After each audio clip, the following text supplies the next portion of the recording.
ایک بندہ کہے جی میری تو بہت نمازیں قضا ہیں، روزے قضا ہیں، میں کیا کروں؟ بھئی ان کو رکھنا پڑے گا۔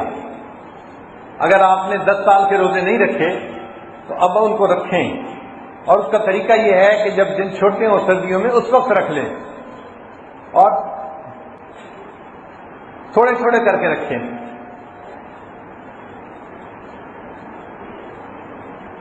نمازیں اگر 10 سال کی ہیں تو روزانہ 5 نمازیں پڑھنے کی عادت ڈال لیں۔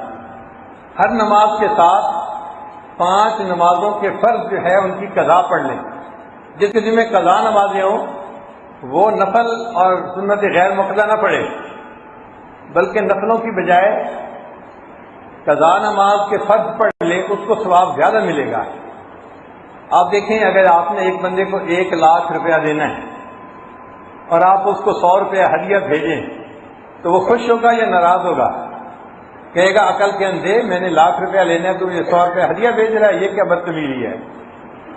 تو جو بندے کے ذمہ قضا نمازیں ہیں وہ نفل نہ پڑھے، حتیٰ کہ اشراق کے وقت میں بھی توبہ کی نیت کر کے جو فرض نمازیں قضا ہیں ان کی نیت کرے۔ ایک دن میں اگر 17 رکعتیں پڑھ لی، 2 رکعت فجر کی، 4 رکعت ظہر، 4 رکعت عصر، 3 رکعت مغرب اور عشاء کی 4 رکعت فرض اور 3 رکعت وتر، یہ 17 رکعتیں بنتی ہیں۔